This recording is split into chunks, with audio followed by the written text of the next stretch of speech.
The strategic arms limitation talks were 2 rounds of bilateral conferences and corresponding international treaties involving the United States and the Soviet Union, the Cold War superpowers, on the issue of armament control. The 2 rounds of talks and agreements were SALT I and SALT II. Negotiations commenced in Helsinki, Finland, in November 1969. SALT I led to the Anti-Ballistic Missile Treaty and an interim agreement between the 2 countries. Although SALT II resulted in an agreement in 1979, the United States chose not to ratify the treaty in response to the Soviet war in Afghanistan, which took place later that year. The agreement expired on December 31, 1985 and was not renewed. The treaties led to the STARTs, or Strategic Arms Reduction, treaties, which consisted of START I and START II, both of which proposed specific capacities on each side's number of nuclear weapons. A successor to START I, New START, entered proposal and was eventually ratified on February 2011. SALT I Treaty. SALT I is the common name for the Strategic Arms Limitation Talks Agreement signed on May 26, 1972. SALT I froze the number of strategic ballistic missile launchers at existing levels and provided for the addition of new submarine-launched ballistic missile launchers only after the same number of older intercontinental ballistic missile and SLBM launchers had been dismantled. SALT I also limited land-based ICBMs that were in range from the northeastern border of the continental United States to the northwestern border of the continental USSR. In addition to that,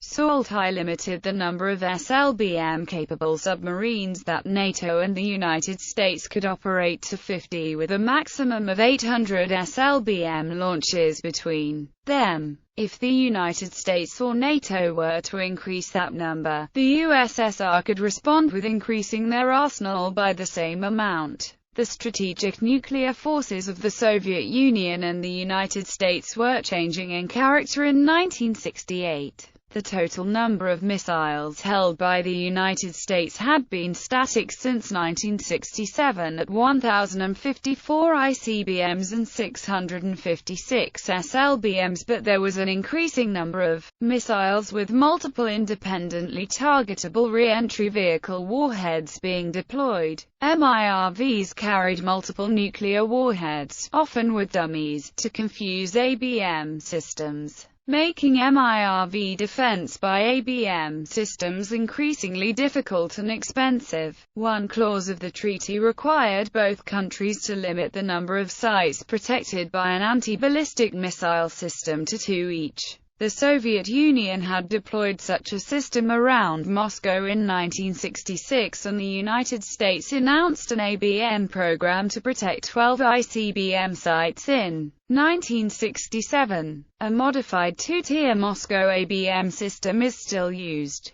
The United States built only one ABM site to protect a Minuteman base in North Dakota where the Safeguard program was deployed. Due to the system's expense and limited effectiveness, the Pentagon disbanded Safeguard in 1975. Negotiations lasted from November 17, 1969, until May 1972 in a series of meetings beginning in Helsinki, with the U.S. delegation headed by Gerard C. Smith, director of the Arms Control and Disarmament Agency. Subsequent sessions alternated between Vienna and Helsinki. After a long deadlock, the first results of SALT I came in May 1971, when an agreement was reached over ABM systems. Further discussion brought the negotiations to an end on May 26, 1972, in Moscow, when Richard Nixon and Leonid Brezhnev signed both the Anti-Ballistic Missile Treaty and the interim agreement between the United States of America and the Union of Soviet Socialist Republics on certain measures with respect to the limitation of strategic offensive arms. A number of agreed statements were also made.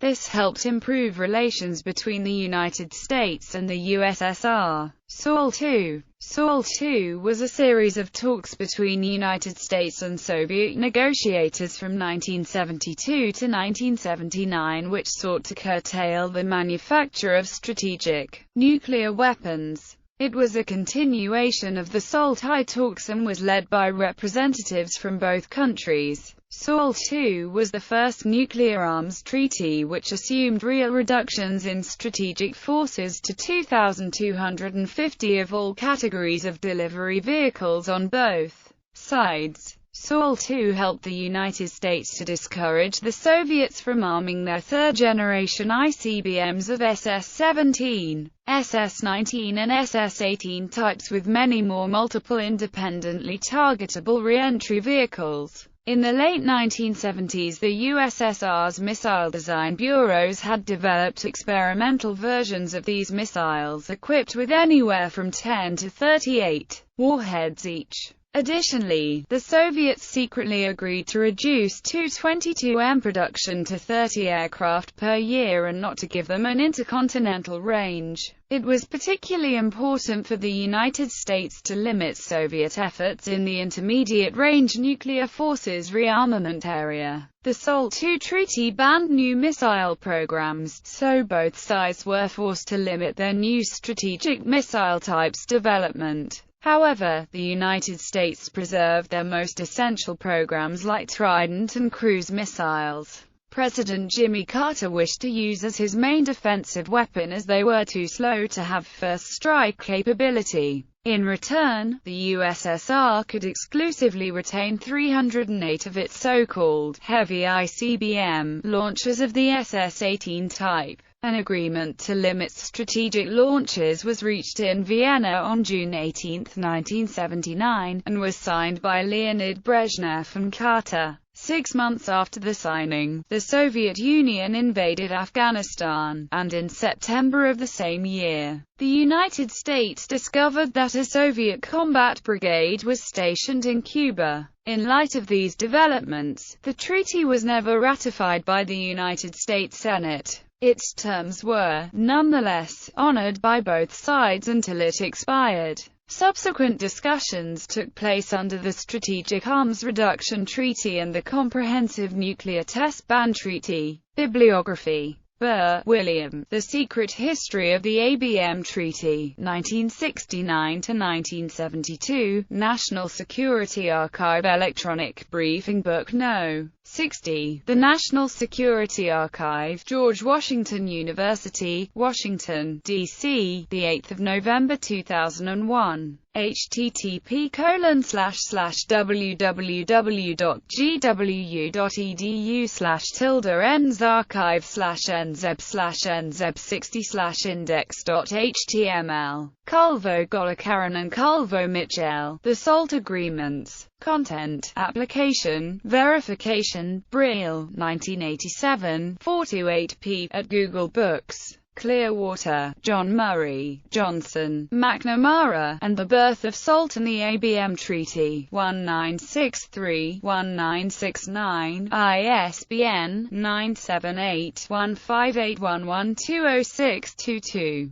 Garthoff, Raymondl, Negotiating SALT, Wilson Quarterly, Volume 1, No. 5, Autumn 1977, pp. 76–85, JSTOR 40255284. Garthoff, Raymondl, Détente and Confrontation. American-Soviet Relations from Nixon to Reagan, 2nd ed., especially. PGS 146–223. Haslam, Jonathan and Teresa Osborne, SALT I. The Limitations of Arms Negotiations. U.S.-Soviet talks leading to the Interim Agreement on the Limitation of Strategic Offensive Arms, 1969–1972. Pew Case Studies in International Affairs, Institute for the Study of Diplomacy, Georgetown University, Washington, D.C., 1987. Mahan, Aaron R., and Edward C. Kiefer, Foreign Relations of the United States, 1969–1976, Volume 32, SALT I, 1969–1972. Newhouse, John. Cold Dawn, The Story of Salt.